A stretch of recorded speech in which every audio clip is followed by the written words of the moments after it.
Good morning everyone and welcome to this meeting of the Local Review Body of the 18th of June 2025. I can confirm that the meeting has been properly called and is quorate. Can I first ask members to appoint a chair for this meeting today?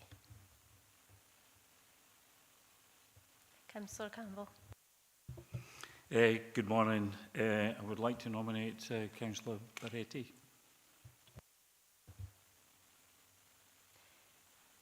Any seconders, or are you happy to accept? I would like to second that. Thank you. Thanks, Councillor Johnson. Councillor Baretti, are you happy to join me up here, please?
Morning members.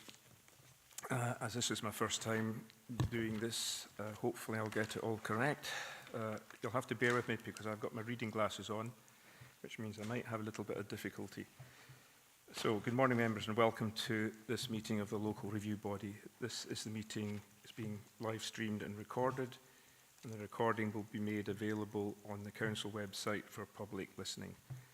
Remote participation, please follow the good practice guidance, which includes muting microphones and switching off your video when you're not addressing the meeting, writing speak in the Teams chat function when you want to contribute.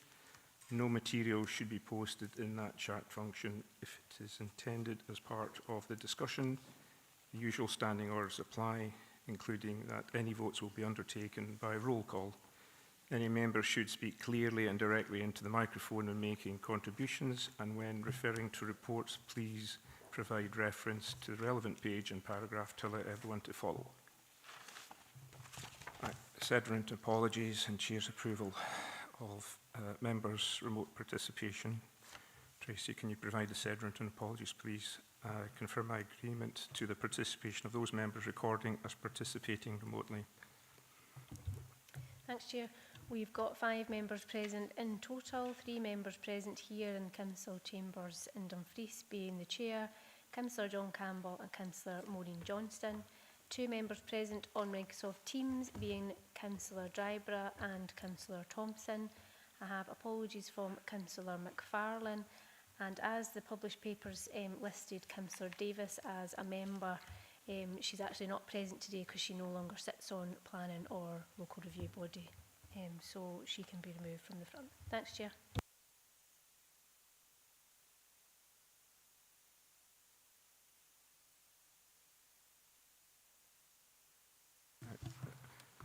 Item 3, declarations of interest. Do any members have a declaration of interest they wish to make?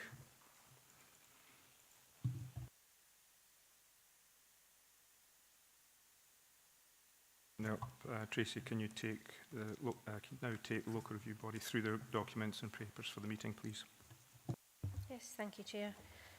So we've got 3 notice of reviews for consideration at the meeting today.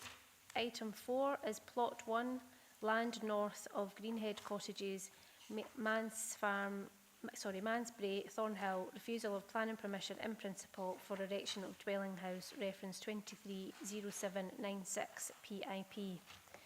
So within your papers, members, you've got your notice of review dated the 25th of March 2025, submitted by Ferguson Planning, the agent, on behalf of Buccleuch Estates Limited, the applicants, which was received on the 26th of March 2025, and that is on pages 17 to 52. You then have your report on handling, determined under delegated powers and related correspondence on pages 55 to 93.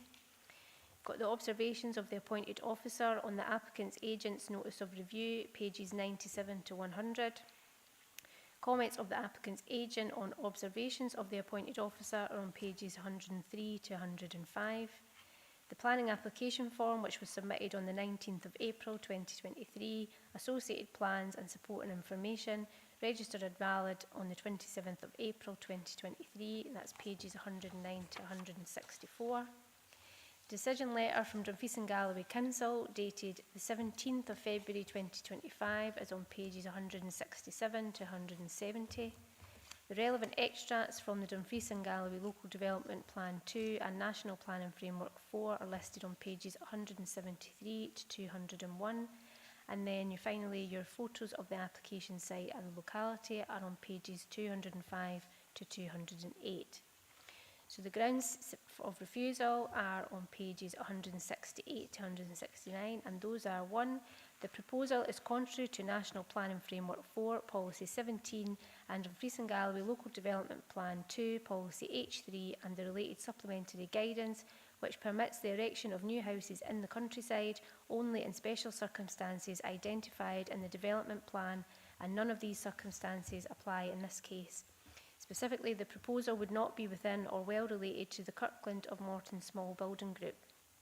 2, the proposal is contrary to National Planning Framework 4, Policies 14 and 17, and Dumfries and Galloway Local Development Plan 2, Policies OP2 and H3, and the related supplementary guidance, as the application site is located and disproportionately large, such that it would fail to allow the erection of a dwelling house which would accord with or enhance the established character, layout or density of the Kirkland of Morton Small Building Group, and therefore any dwelling house would be unsympathetic to local built forms and have a negative impact on the sense of place and local distinctiveness.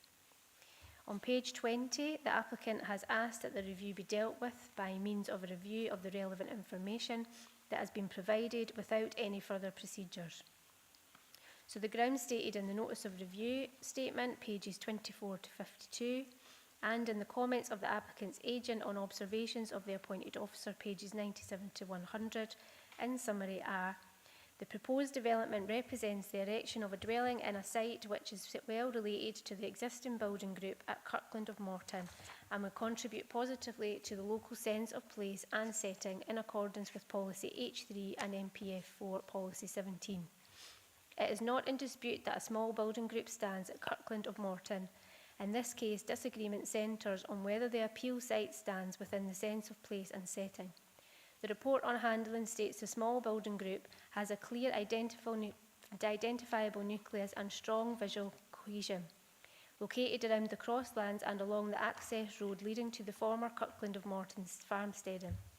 However, the appointed officer considers that the proposed development would extend beyond the natural boundaries of the group and sit in the open countryside.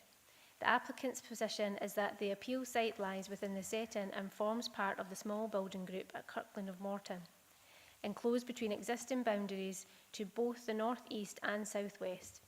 The small building group is enclosed to the south-west by the Kirkburn and the mature trees that stand upon its banks, especially on the boundary of the Morton Old Church burial ground.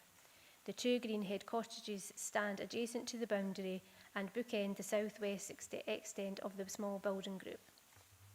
The proposed dwelling stands within established boundaries of the small building group, consistent with the guidance set out in 2.7 of the Housing in the Countryside Supplementary Guidance.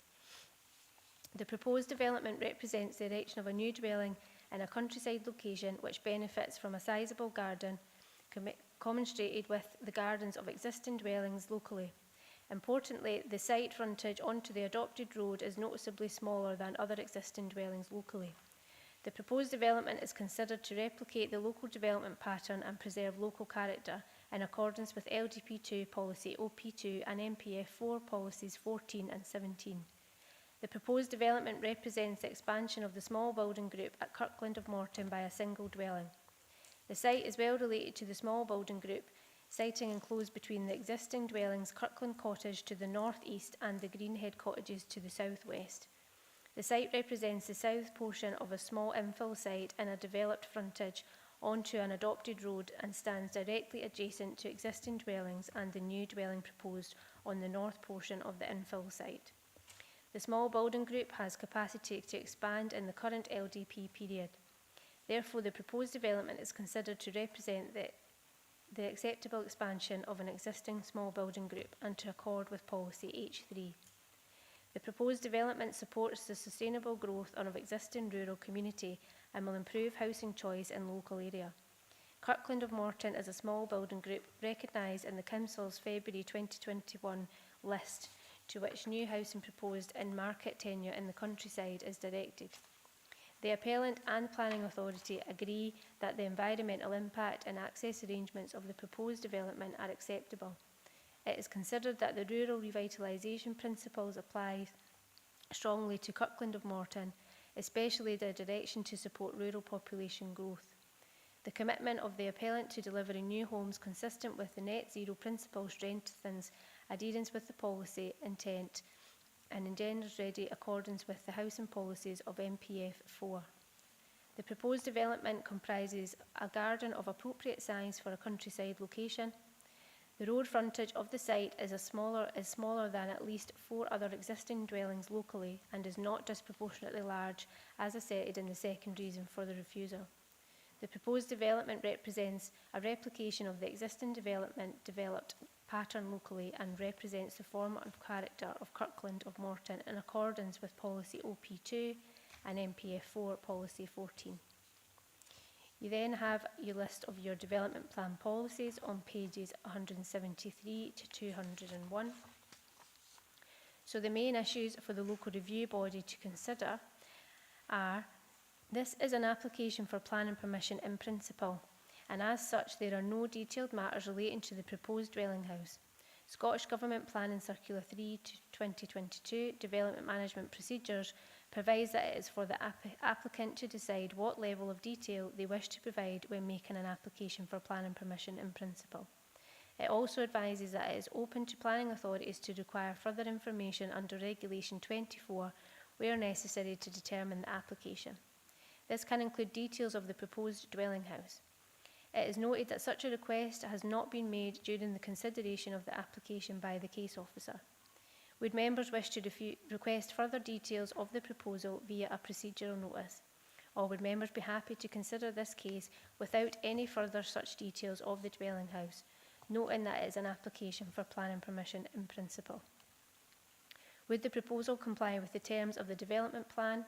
In particular, does the proposal meet the terms of LDP2, policies OP2 and H3 and the guidance set out in the adopted LTB2 supplementary guidance in relation to the principle of a proposed development at this application site? Would the proposal fail to comply with MPF 4 policies 14 and 17? Specifically, is it agreed that the proposal would not be within or well related to the Kirkland of Morton small building group? Would the application site, by virtue of its location and size, fail to allow the erection of a dwelling house upon it which would accord with or enhance the character, layout or density of the small building group? Would the application site, by virtue of its location and size, fail to allow the erection of a dwelling house upon it which would be sympathetic to local built forms? Would the application site, by virtue of its location and size, fail to allow the erection of a dwelling house upon it which would not have a negative impact on the sense of place and local distinctiveness at this location? If it is considered that the proposal does not accord with the terms of the development plan, are there a set of material considerations of sufficient weight to justify a departure from the terms of the development plan? If so, on what grounds would such a decision be made, and what reasons would members give for such a decision if it was considered that the proposal departs from the terms of the development plan? If members are minded to reverse the appointed officer's decision and instead grant planning permission for this proposal, what set of conditions and reasons would members wish to see attached, if any? If members are instead minded to vary the terms of the appointed officer's decision, what changes to the specific reasoning for the decision would be required and which additional policies, if any, would be referenced? So having outlined the documents within your papers, it now falls to the local review body to determine whether it has sufficient information to consider the review. It is confirmed that no representations from any party will be heard today. The options available to the local review body today are: it can decide it has sufficient information before it to enable it to determine the review today, request further information in the form of written representations. The local review body will be required to state precisely the information it is seeking and who must provide it. Resolve to hold a hearing, again specifying who will be invited to speak and on what matters. Or resolve to hold a site visit, accompanied or unaccompanied. This can be done in conjunction with any of the above, but would obviously not allow a decision to be made today. If the local review body resolves that it has sufficient information and that no further procedure is required, then it has the full powers to uphold, reverse or vary a determination. The decision notice will include a statement of the terms in which the planning authority has decided the case reviewed. A planning advisor is present at your meeting today. It's confirmed that he has not had any involvement in this case prior to the submission of the notice of review, and he was not the case officer or appointed officer for the application. He is here to provide independent advice as needed on matters of planning policy, law or process. A solicitor is also present here today, and she will act independently if the local review body require any specific advice on matters of law. So if members are clear and no further clarification is required, then I will now pass back to the Chair to lead the debate and decide whether members have sufficient information to determine the review today. Thanks, Chair.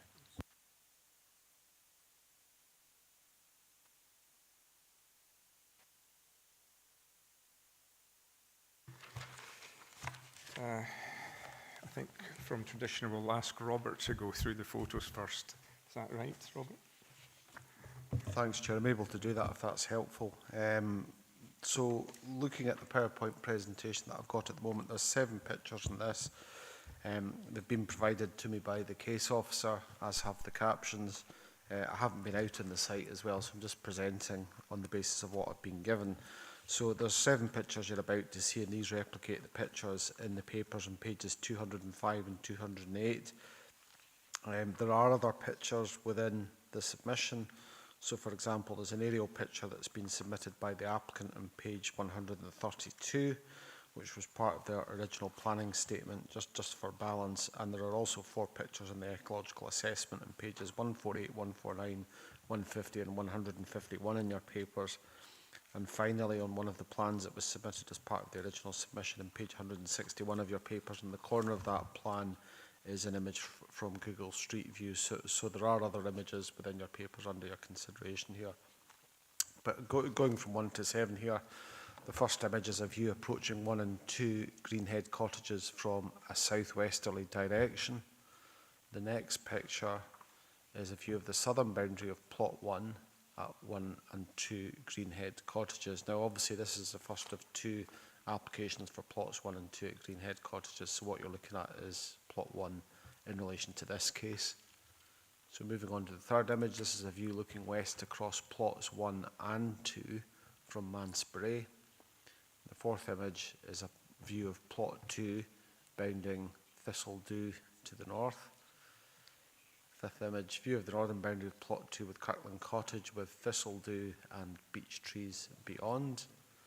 Sixth image is a view looking north towards Kirkland of Morton's small building group with plots 1 and 2 in the foreground and Greenhead cottages to the rear of the photographer and out of view.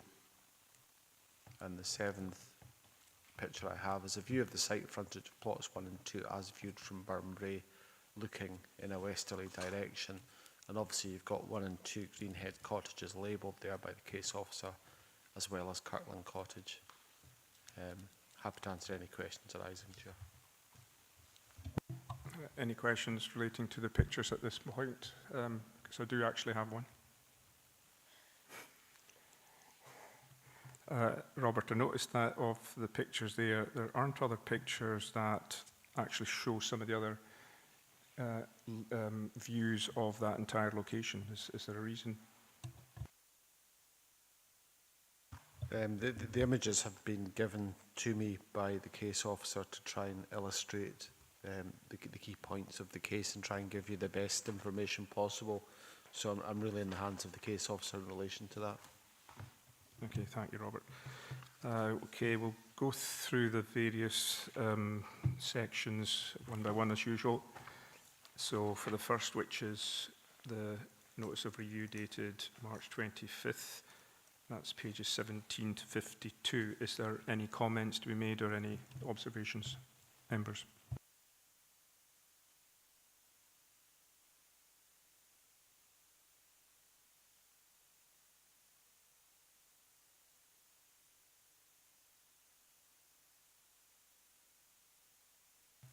Right, I'll take that as a no.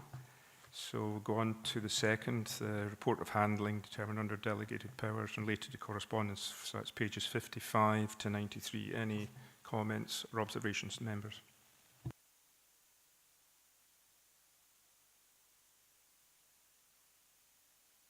Councillor Campbell. Yeah, thanks, Chair. Just a couple of points for clarity. Page 58, right at the top of the page, it says that at 4.5, paragraph 4.5, which mentions about rural homes in NPF4, there's 8 criterias. There is only one criteria within this policy which potentially applies to this proposal. It states, now looking at policy 17A, it mentions about new homes in rural areas, but I think it's particularly picking up on number 1, which is on a site allocated for housing within the LDP. I'm not sure if there is an LDP for that small building groups. Just if I can get some clarity on that, and I'll come back in on a second point. Okay, thank you, Councillor Campbell. Robert, thank you. Thanks, Chair. Just looking at the papers in front of me, MPF4 Policy 17 appears in your papers on pages 177 and 178. Now, the development plan at the moment comprises a combination of Local Development Plan 2, which was adopted in October 2019, and National Planning Framework 4, MPF4, which became part of the development plan in February 2023. So you've got those two elements to the policy. Policy 17, Rural Homes of MPF4, like I say, it's in pages 177 to 178, and it sets out the various options there. In Part A, there's 7 options set out there, and it says development proposals for new homes in rural areas will be supported where the development is suitably scaled, sited and designed to be in keeping with the character of the area and the development. And then it goes on to say point 1 is on a site allocated for housing within the LDP. So because Kirkland of Morton is clearly allocated within LDP 2 as a small building group, and you've got policy H3 supports development within small building groups, in very broad terms, you're looking at a small building group as being something that's been designated within LDP 2 potentially for housing. You've then got the criteria-based policy within LDP 2 that you need to then look at and go through to determine whether or not the actual proposal is acceptable within that small building group or not. So yeah, I would agree with that. In broad terms, you're looking at a site allocated for housing within the LDP because it's an identified small building group, and that's not in dispute. It's just the actual relationship of the chosen sites to that small building group that's the key determination here, I would suggest, Chair. Right, Councillor Campbell. I'm going to agree. No, thanks, Chair, and that's been helpful. Thanks, Robert. The second point for clarity really is on 4.6 on the same page, page 58. And it mentions about, well, it also says that in, just further up, it mentions suitably scaled.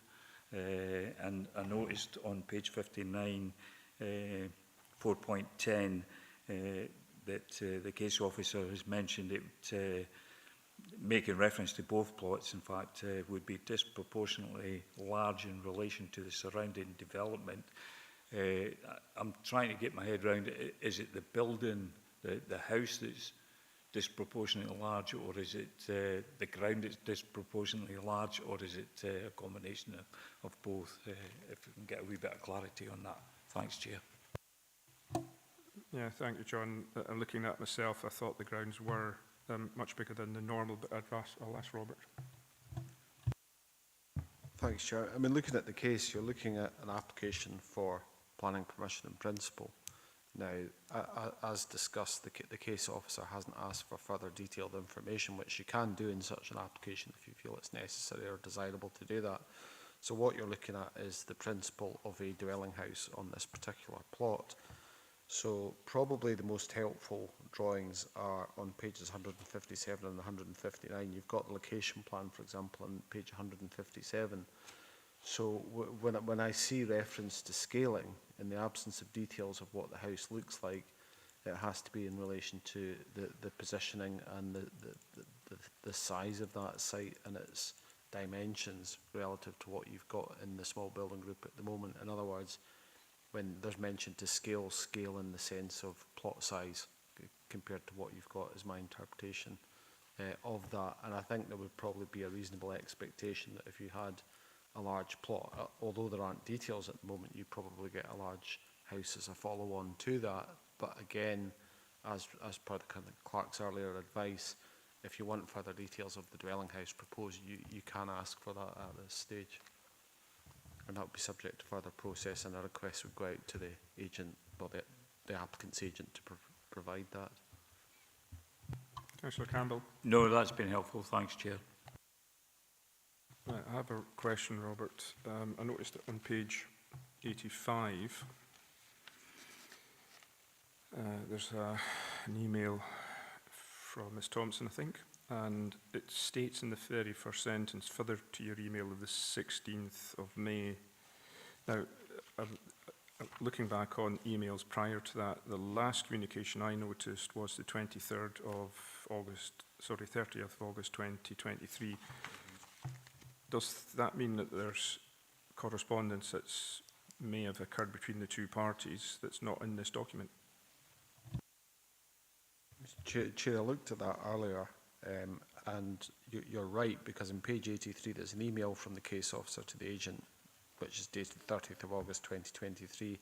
And then the next document is an email from the agent to the case officer, dated 16th of October 2024, and it seems to refer to an email of the 16th of May, so presumably that's the 16th of May 2024. I haven't been given a copy of that email, and I couldn't find it when I looked at the documentation in the file. It simply wasn't there, but it did occur to me that there was possibly something missing there, but I'm not sure whether or not I'll be able to get a copy of it or not. But I would agree with that. There seems to be certainly a missing email dated 16th of May 2024. Thank you, Robert. I'm in members' hands here because this error, or let's say this lack of document, is also repeated in the next agenda item. But going back to this one, what do members think? Is this potentially something that may take bearance on the agenda item? Councillor Dryburgh. Thanks very much, Chair. And I was thinking about this one quite a bit earlier on, along with the second application that's going to come in front of us. And I actually think more information is required, but I also think it would be useful to have a site visit just to get clear in our minds exactly what the size of the plots are. And I would also potentially, and I'm going to ask Robert for some advice here, as part of the LRB, when we come to, proceed to the recommendation, is it possible for us to suggest that although this is planning in principle, that a full planning application should go back to Planning Applications Committee?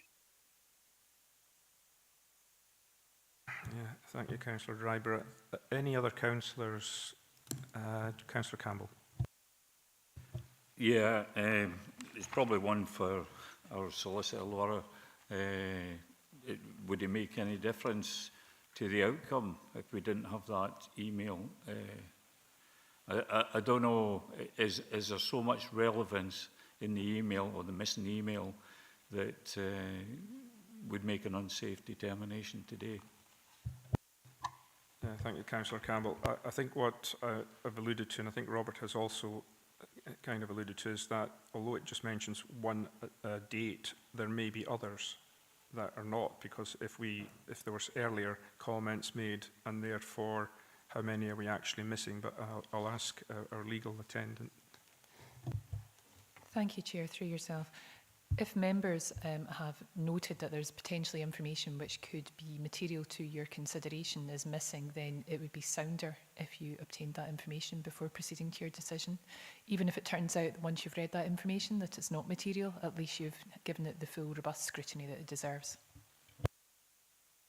Councillor Campbell, do you want to quickly come in on that? No, it's just it's always best to get our legal advice because I wouldn't like to make an unsafe, decision today. I don't know if you want to go through the rest of the papers, or do you want to just stop there and maybe seek the extra information? But because if we go through the other reports, and there might be something missing in there as well that we may wish to ask for if we're going to be bringing this back. So. I don't know, maybe the clerk's advice, governance advice or whatever, or Robert's planning advice or legal, whatever. There's nothing like blooding of fire in your first day in a chair's position, but having looked through the second application, there are similar errors. So I would be inclined to agree with Councillor Dryburgh at this stage. If members are minded, we would actually do a site visit and wait for that information to come back and make sure that it is all complete before we proceed. I think my question was more around the other reports on this particular item, forgetting about the second plot, because we're only on, I think, is it 2 at the moment, the report and handling. So we've got other things like observation of the appointed officer, for example, and various other things. There may be even information in there that might be required. So I'm just wondering, do you want to just get to the end of that and then we can make that decision? Yeah, I'll do that, Councillor Campbell. I think we'll do that. Right, so we'll go on to point 3 if there's no other observations on point 2. Observations of appointed officer and applicants' agents from page 97 to 100.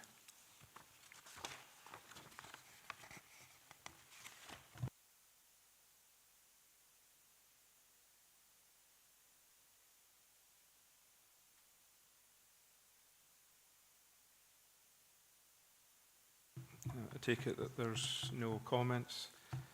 Point 4, comments on applicants' agent on observations of the appointed officer. That's 103 to 105.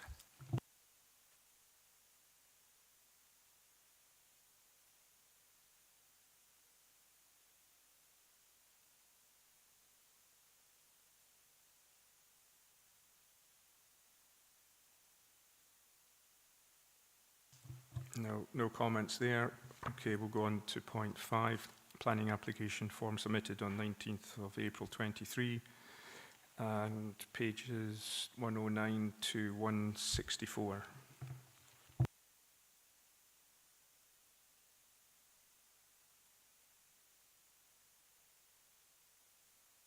Sir Campbell.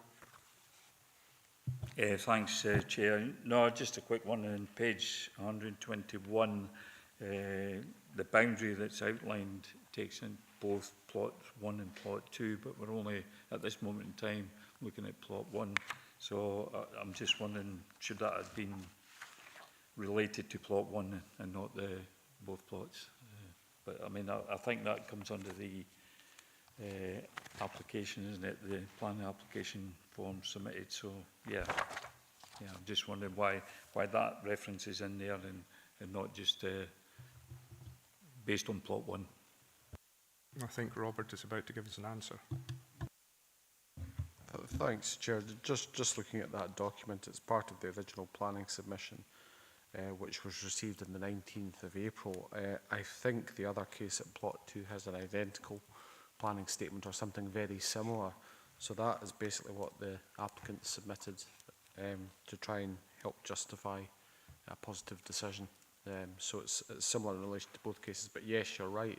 The red line isn't the actual formal application site. That's the red line covering plots 1 and 2. I take it, Councillor Campbell, you're happy with that response?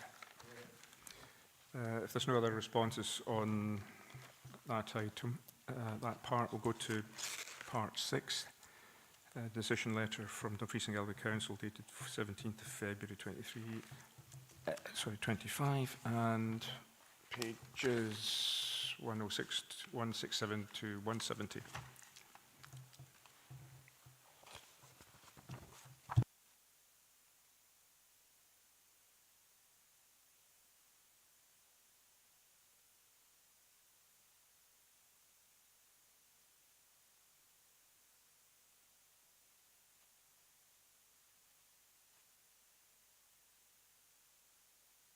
I don't have any hands showing up or anyone coming in, so we'll go on to 7 relevant extracts from Dumfries and Galloway Local Development Plan 2, National Planning Framework 4, 173 to 201.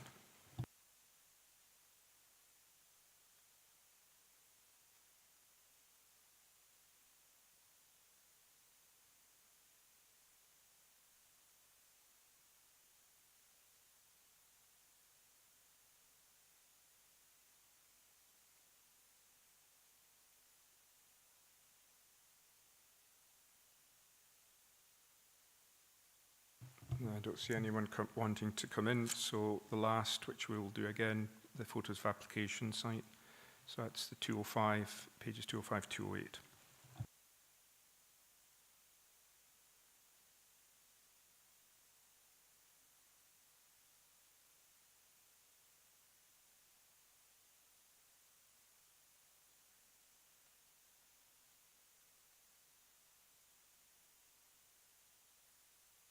Okay, members, there's no comments there, right? So we go back to the whole of the agenda, the whole of the item. Thanks, Chair.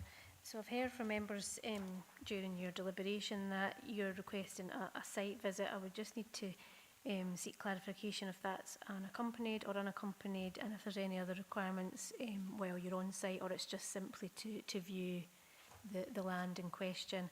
And also that a procedural notice will be issued, and that's to request all of the relevant related email correspondence between the applicant and the case officer in date order, which will include the emails that are referenced in the papers which appear to be missing.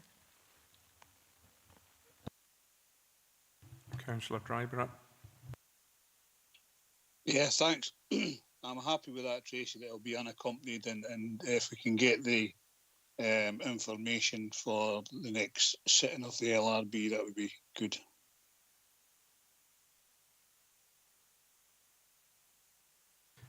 Robert. Thanks, Chair. It may be helpful. I've looked at the records on the file in relation to the email correspondence. So this is basically looking at the point that's in question. Now, I can see, in accordance with what's in your papers, I can see an email from the case officer to the agent, which has been published in the public domain, and that is dated the 30th of August 2023. The next email in that chain that's published online in relation to this case is the email from the agent to the case officer that's dated the 16th of October 2024, and that one is also within your papers. Now, that's the email that makes reference to the email of the 16th of May, but there isn't an email of the 16th of May within that email chain. So I'm not quite sure where this email of the 16th of May is coming from, but it's been referenced within that. It hasn't been included in any of the documents either on the file or brought forward to me by the applicant. So I'm slightly confused about it. I mean, you can make a request in that regard. If you did so, I would suggest you made the request to the applicant's agent, because it's them that's making reference to it. If you feel that there is the possibility that there's an email from the case officer to the agent of the 16th of May, and you feel you need to take that into account to make a proper decision, then I think that request would have to go to the applicant's agent. But I'm fairly satisfied that everything that's been brought forward from the applicant's agent in this case has been put in your papers, as well as what's on the case file as well. So I really don't see any email from that date of the 16th of May 2024 from the case officer to the agent in front of me, and that's the fundamental difficulty I have, Chair. Yeah, thank you, Robert. Right, and members' hands here, because there may or may not be one email or more, but I'll also bring in Councillor Thompson. Thank you. Yeah, thank you, Chair. I mean, I'm sort of comfortable with where this seems to be going, in that just to ensure that we're getting any information that may or may not be in the papers in front of us. I'm looking at that email just from the October, is it the October one? Yeah, 16th of October. And reading that, reading it again, I'm wondering if it was a general email sent out about energy statements or in direct relation to this, given the housing emergency context. So either way, it seems quite focused on that area, but it could have been just a typo. I don't know at this point, but I think now that it's been raised, I think it's probably best that we try and get that information if we can, or bottom out what the meaning of the email was, and otherwise comfortable with the site visit, just to understand the site. I appreciate both this and the next item are dealing with the same sort of area, so I appreciate we probably have to deal with each item separately, but obviously they are kind of related, so I'm comfortable with that, if that's what members are happy to do, Chair. Thank you. Thank you, Councillor Thompson. I'll bring in Councillor Campbell now. No, I'm happy with the direction that we're taking today. If that information, regardless whether it was something from the 16th of May or not, from the applicant's agent or whoever, I think it needs to be in the report anyway, or at least an explanation needs to be in the report, and I'm content with the site visit as well. So. Okay, thank you, Councillor Campbell. Assuming other members are equally in favour, I'm happy to do a site visit and bottom out this correspondence issue before this is taken back to us. Tracy? Thanks, Chair. So members are adjourning this item to allow for a site visit to take place, so that there's a better understanding of the site, and that will be unaccompanied. And we're also going to use a procedural notice to make a request to the applicant's agent for either any missing correspondence, emails which may not be part of the members' pack today, or an explanation of perhaps a typo or the wrong reference in an email, and that will come back in a supplement pack ahead of the reconvened meeting, Chair. Thank you. Okay, thank you, Tracy.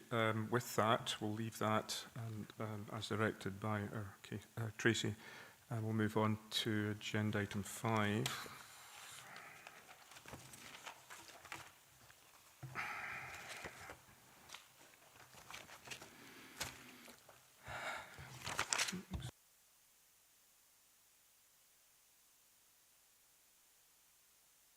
I'll let Tracy say something here.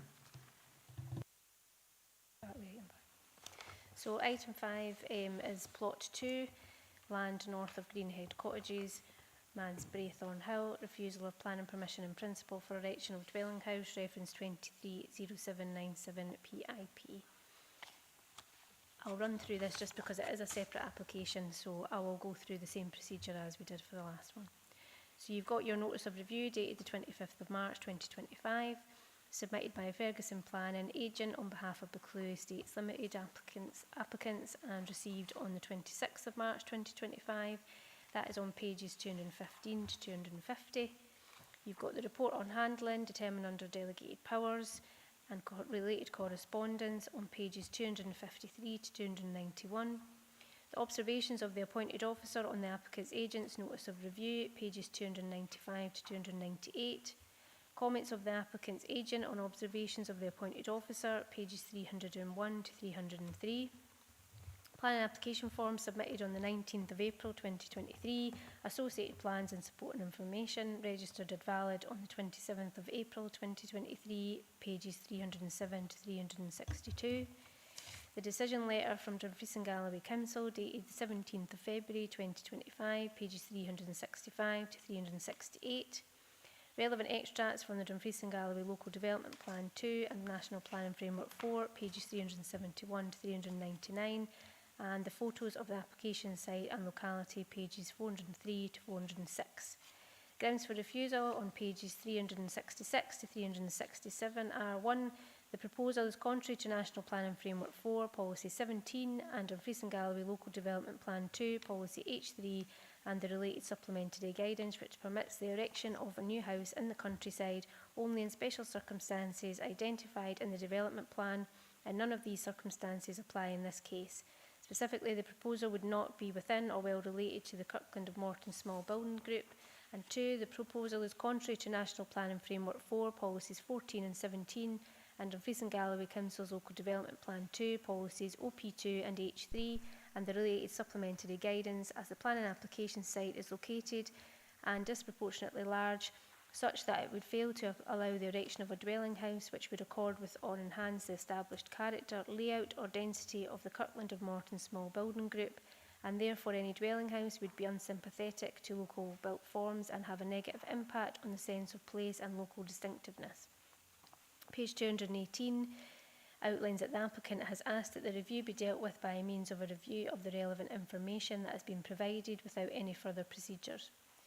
The grounds stated in the Notice of Review statement, pages 221 to 250, and in the comments of the applicant's agent on observations of appointed officer, pages 301 to 303, in summary are: the proposed development represents the erection of a dwelling on the site which is well related to the existing building group at Kirkland of Morton and would contribute positively to the local sense of place and setting in accordance with Policy H3 and MPF 4 Policy 17.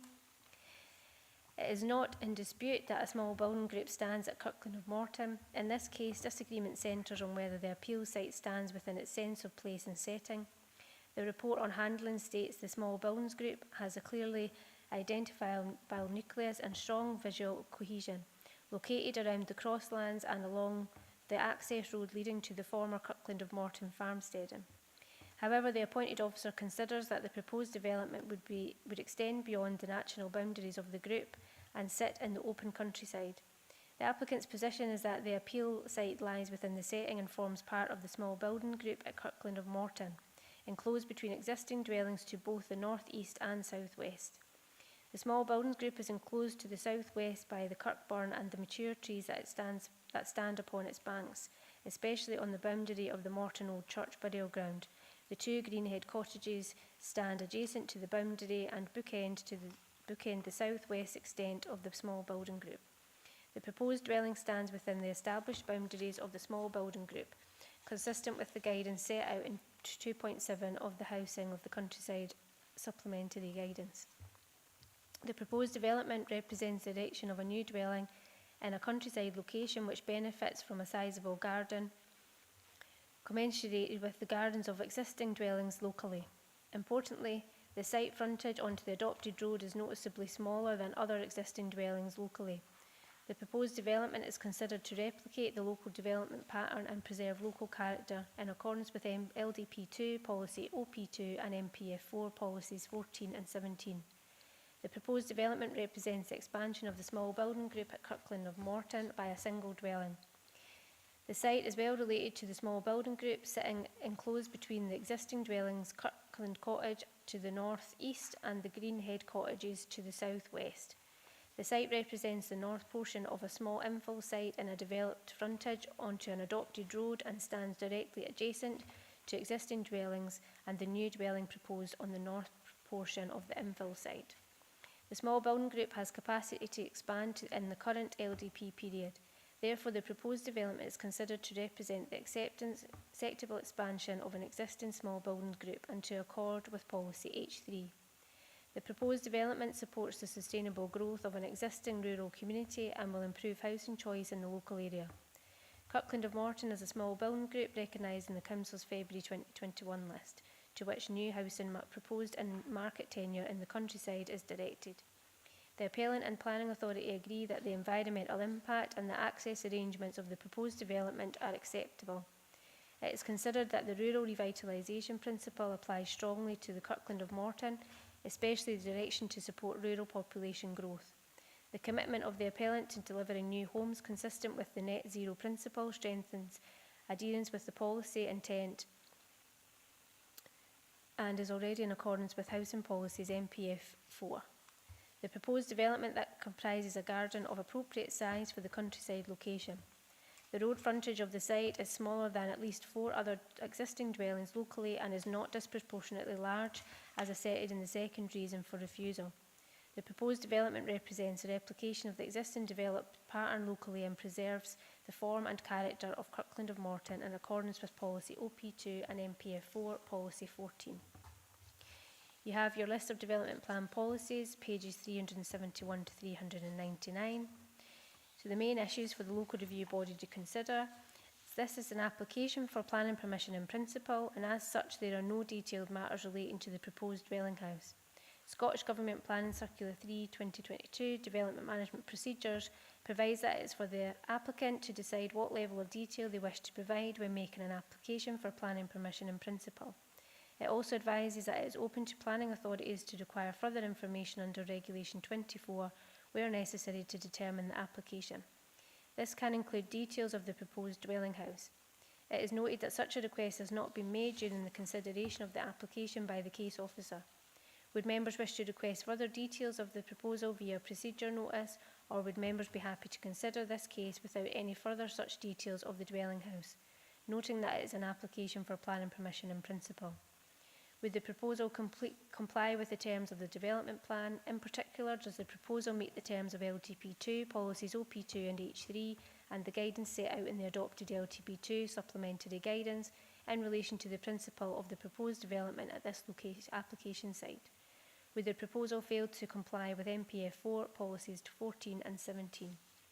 Specifically, if it is agreed that the proposal would not be within or well related to the Kirkland of Morton Small Building Group, taking into account the previous decision in relation to Plot 1, would the application site, by virtue of its location and size, fail to allow the erection of a dwelling house upon it, which would accord with or enhance the character, layout or density of the small building group?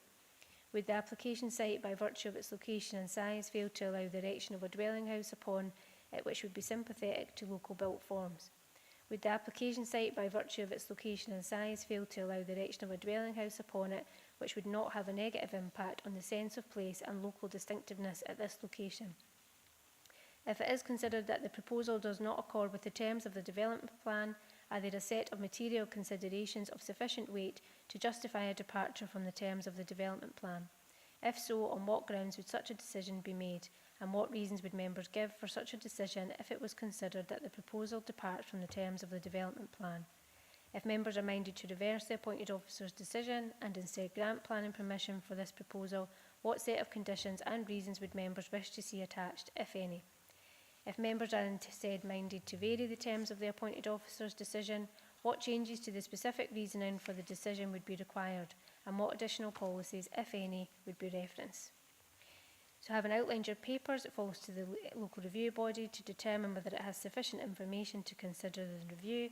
It's confirmed that no representations from any party will be heard today, and the options open to the local review body are to decide it has sufficient information before you to enable you to determine the review today, request further information in the form of written representations, stating precisely the information you're seeking and who will provide it, resolve to hold a hearing, again specifying who is invited to speak and on what matters, resolve to hold a site visit, accompanied or unaccompanied, which can be done in conjunction with any of the above, but would not disallow a decision to be made today.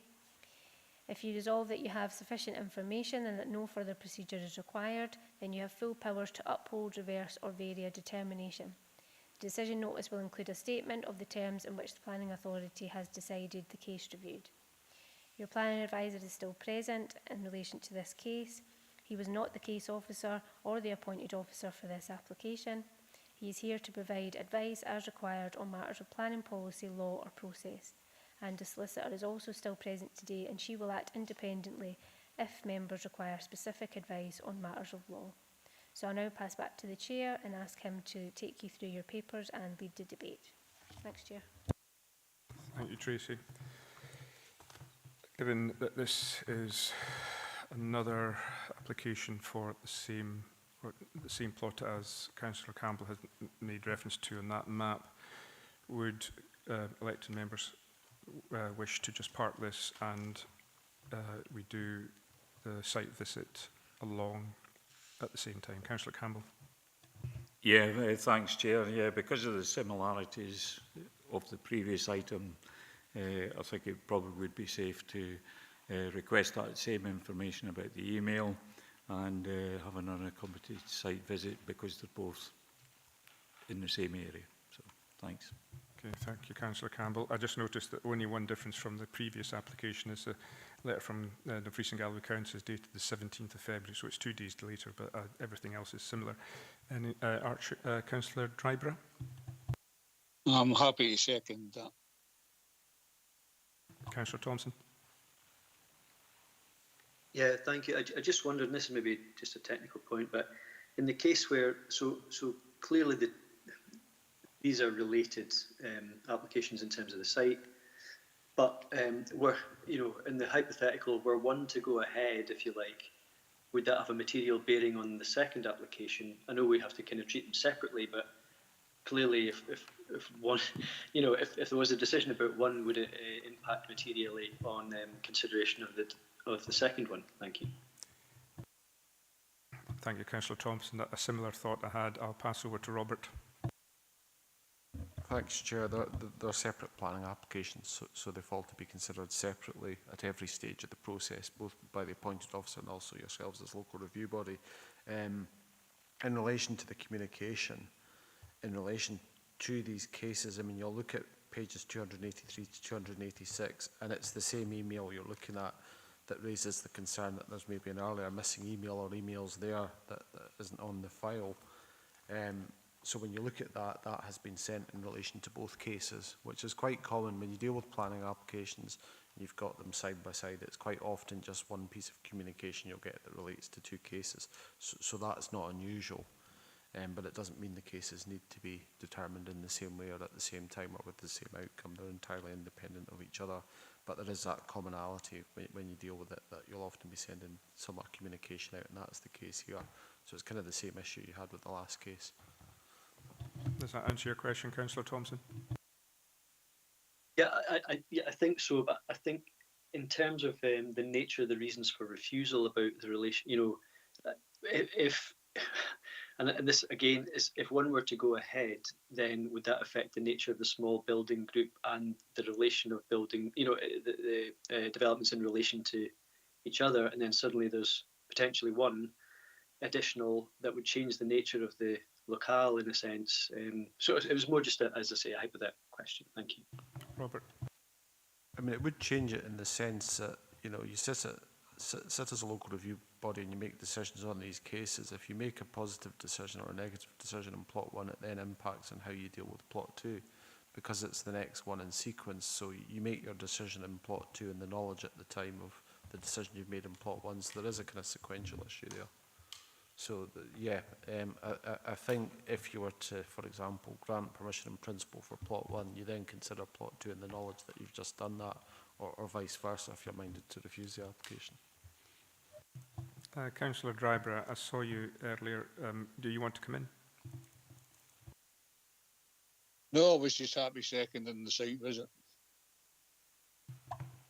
Okay, it looks as if the majority have agreed we'll park this up into the site visit as well on this. Okay, right. Thank you. The comments about Tracy will continue, obviously, with trying to get the information that we need for this particular one as well. Thanks, Chair. Yeah, I'll just confirm that this item has been adjourned for an unaccompanied site visit to be arranged. And like with the previous item, we will do a procedural note to request any missing correspondence and emails or an explanation via the applicant. Thank you. We'll move on to the next agenda item once I can get my notes here.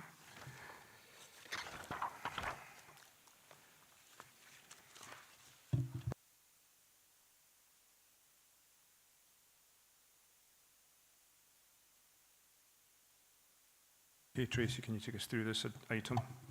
Thanks, Chair.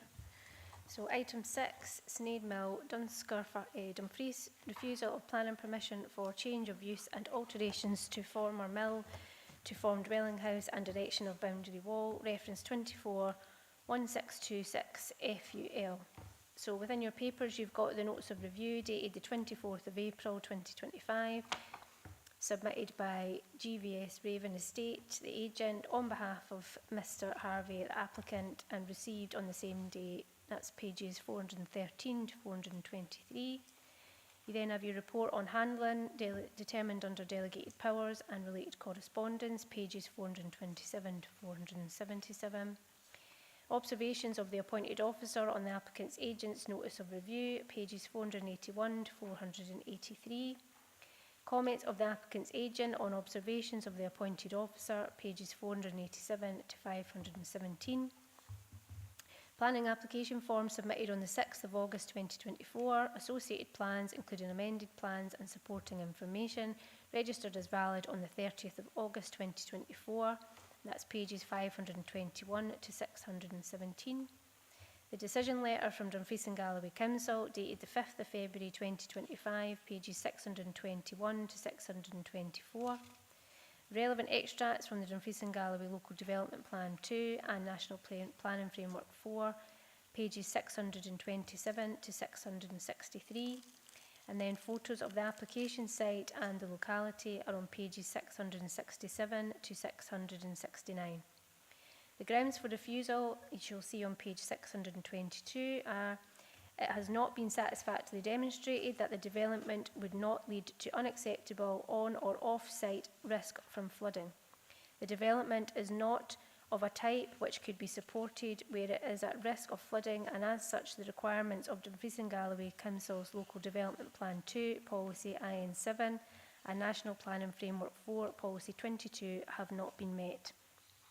On page 416, the applicant has asked that the review be dealt with by means of a review of the relevant information that has been provided without any further procedures.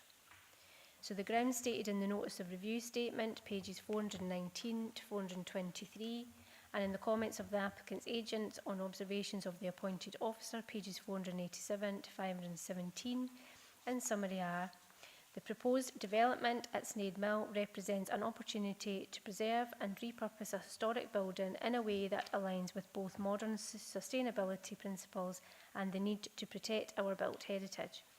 Through the careful restoration of the mill and the integration of hydroelectric scheme, the project offers significant environmental and historical benefits that have not been adequately considered in the refusal decision.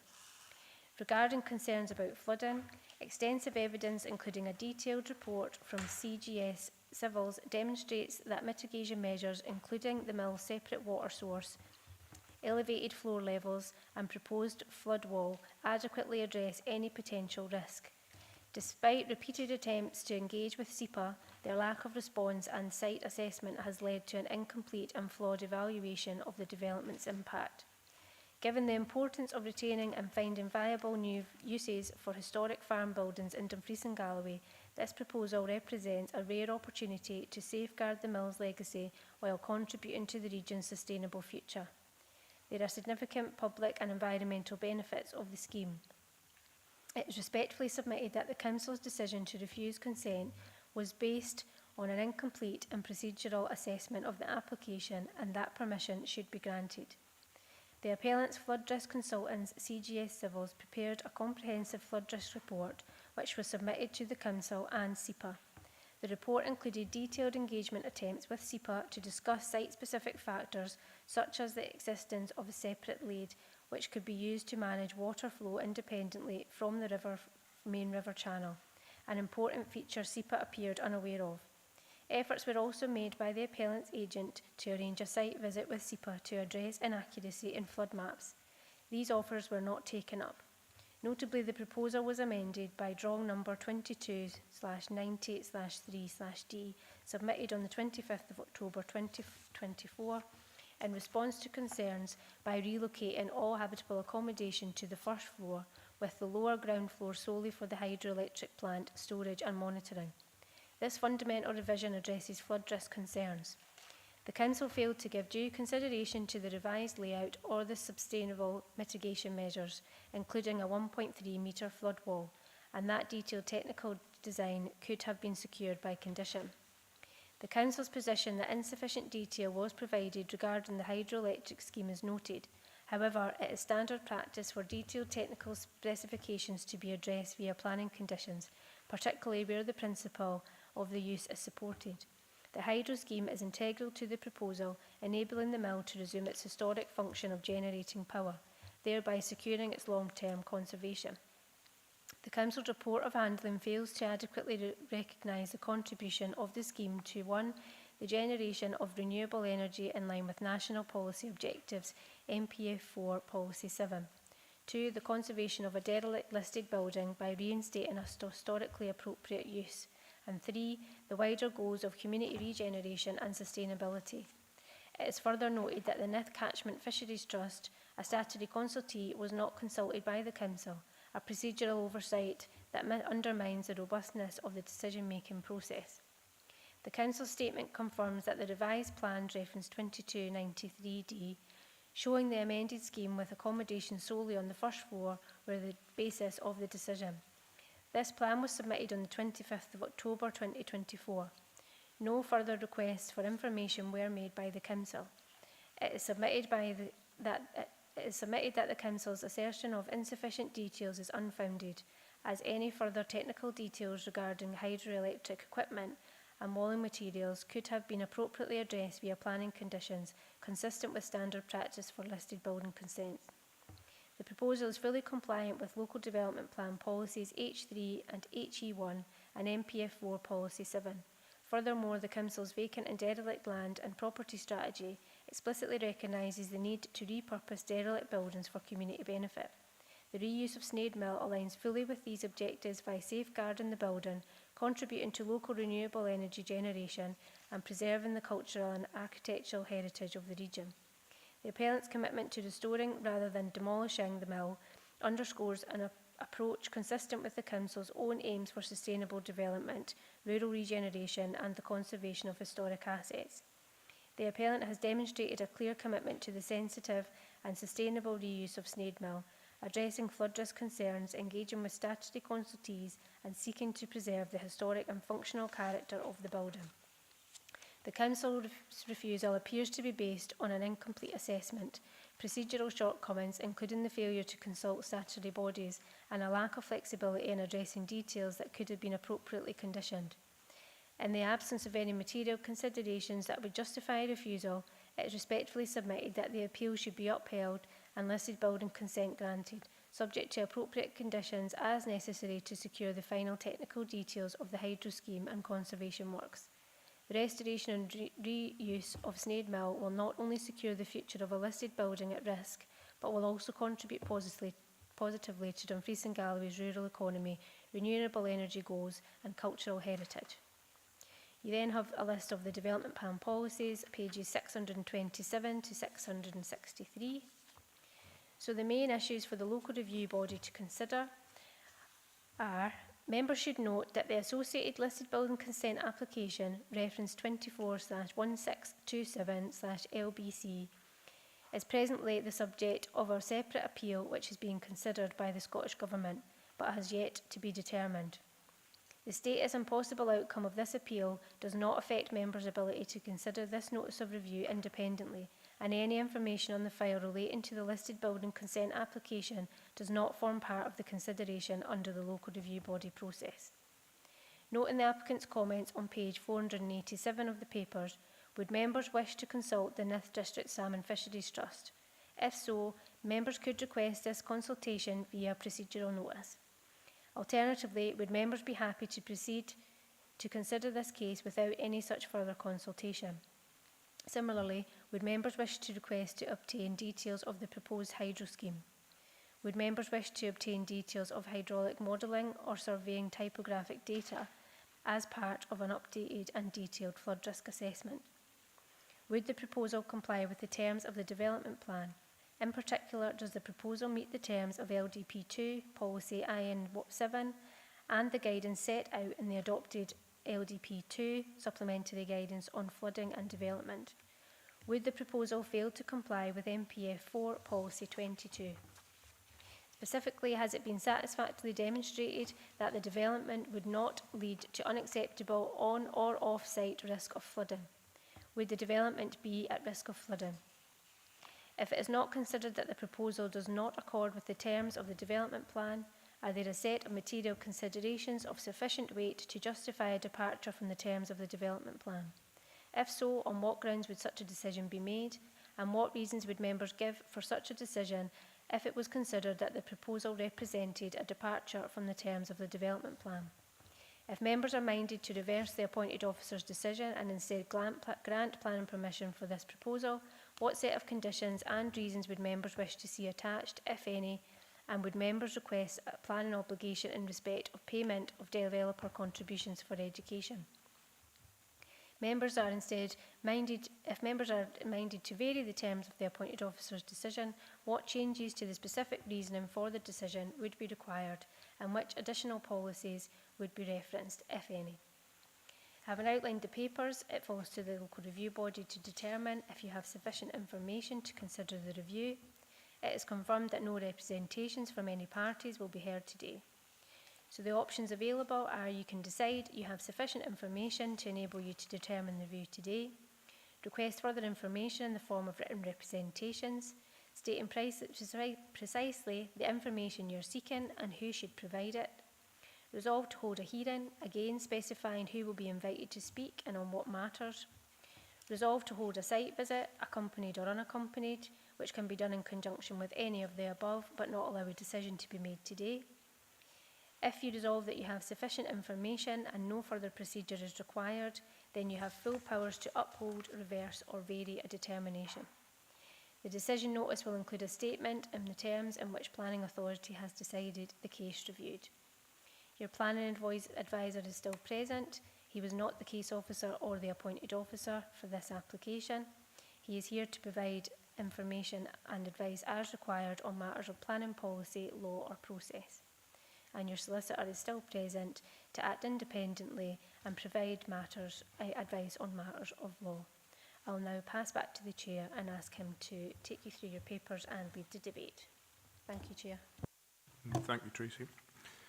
We'll start again with photographs. Thank you, Robert.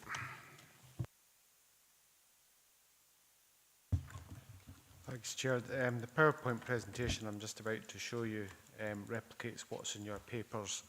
I'm just trying to find the actual page numbers just now, if you bear with me. So it's the pictures as appear on pages 667 through to 669, and there are 5 pictures that I'll present at the moment. Again, I haven't visited the site myself, so the pictures have been provided by the case officer as well as the captions. So this is a view of the building from the private track next to it. This is looking south. The second image is a view of the building from the private track looking north. And then the third image is a view of the gable of the building looking towards the private track, which you can see in the distance there. Fourth view is a view of the northwest elevation of the building with the mill lead visible to the right of the picture. And the final image I've got from the case officer is a view looking towards Sneyd Mill Cottage. There are other pictures that have been submitted in connection with the applications. When your papers on pages 530, 531, 532, which is an aerial picture, 541, 561, 564 and 565, there are pictures that have been supplied on behalf of the applicant. So just for completeness, there are other pictures available on the papers, Chair. Thank you, Robert. Okay, we'll proceed to the first component, which is notice of review dated 24th April 25, pages on this, 413 to 423.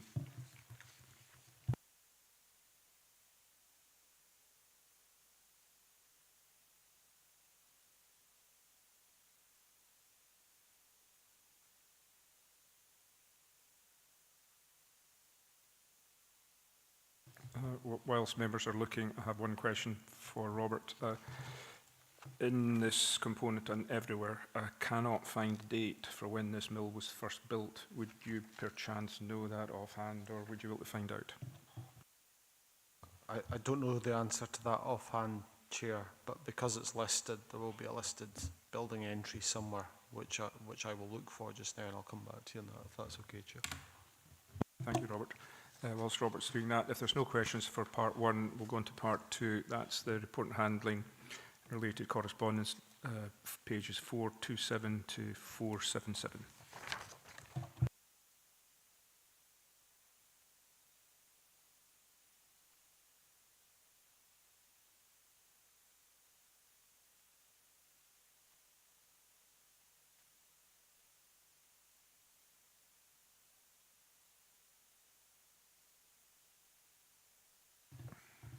Any questions so far? I have another one for Robert, if whilst members are mentioning.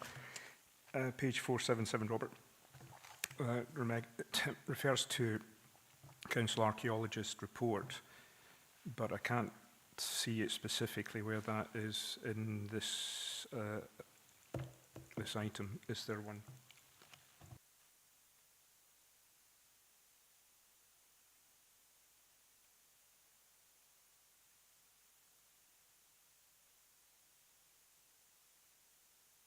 Thanks, Chair. I'm just going to look at the delegated report, which is pages 427 to 435 of your papers. Now that will list the consultees.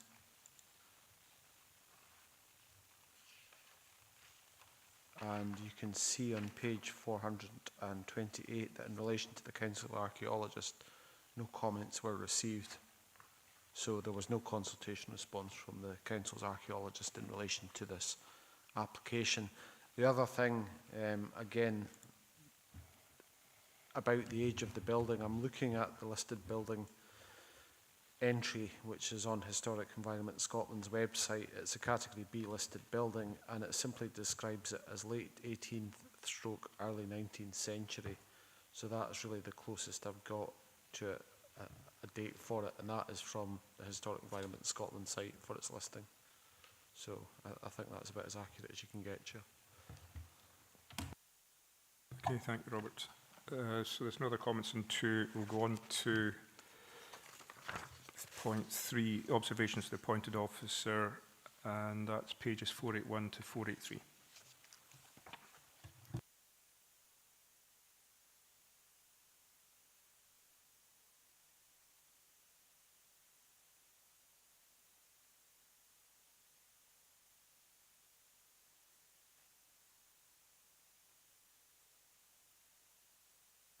Doesn't seem to be anyone wanting to make any comments, so we'll go on to 4 comments of applicant's agent under observation of the appointed officer, pages 487 to 517.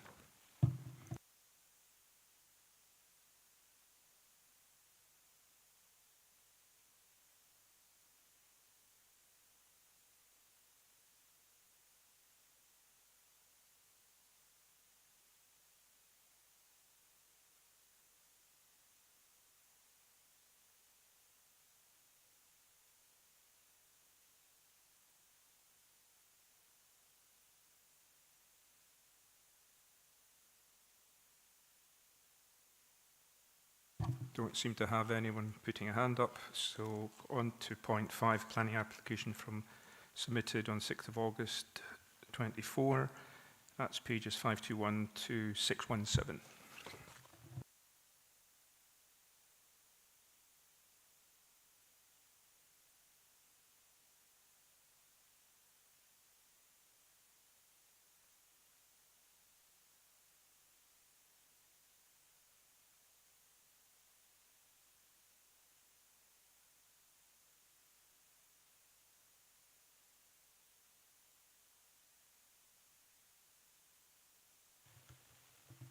Okay, if we've got nothing coming through, go to decision letter from the Dumfries and Galloway Council dated 5th February 25. That's pages 621 to 624.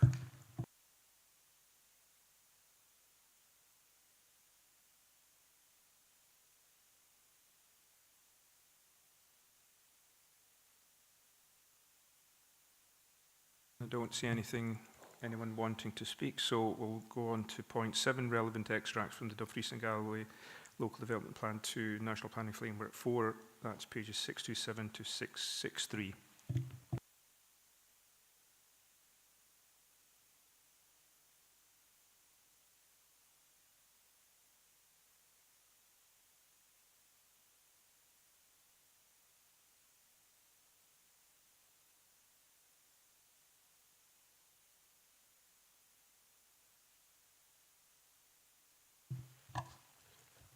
I've got nothing on line and no one in the room, so we'll go to the last 8.8, the photographs, which we've seen, 667 to 669.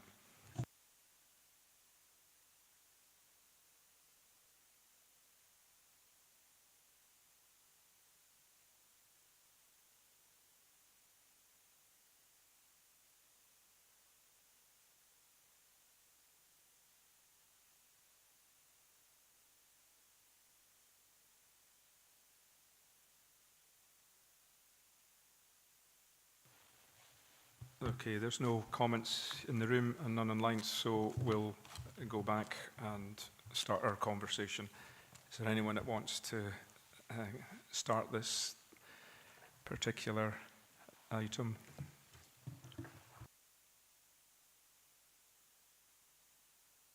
Councillor Dryburgh.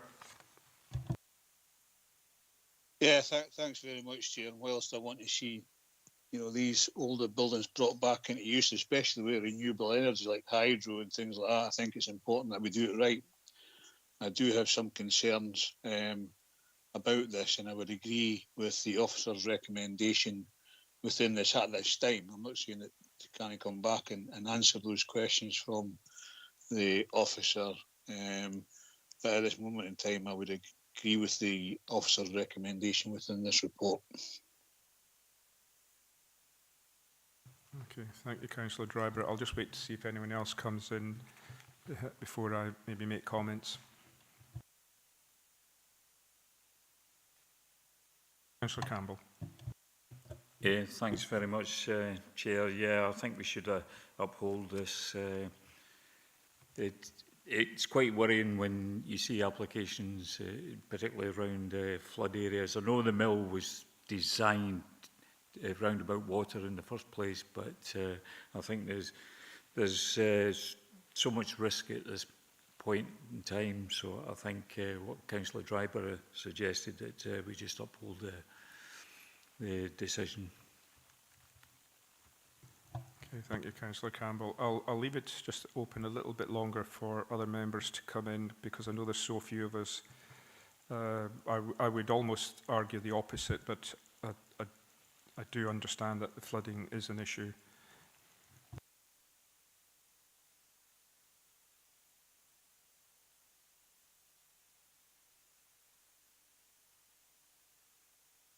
Councillor Thompson. Thank you, Chair. No, just to say, from what we've got in front of us, I can't see a reason to go against the original delegated report and the recommendations. I would support what's been said so far by Councillors Dryburgh and Campbell. Okay, thank you, Councillor Thompson. I think that kind of puts the weight on refusal of this application then. So if members are content, we'll instruct Casey to uphold the officer's recommendations. Thanks, Chair. If I could just seek clarification from members, obviously you're agreeing that you've got sufficient information to determine the review today, and that includes not requesting any further consultation or any further information on the scheme or modelling, and you're happy to go ahead and uphold the original decision of the appointed officer. That's correct. Yeah, Councillor Campbell. agreed. Thank you. Okay, that's the committee's decision, Tracy. Right, that brings us on to point 7, I believe. There's no other business that comes in front of me. So I can happily say that this meeting is now concluded, and thank you very much, elected members and officers. Thank you.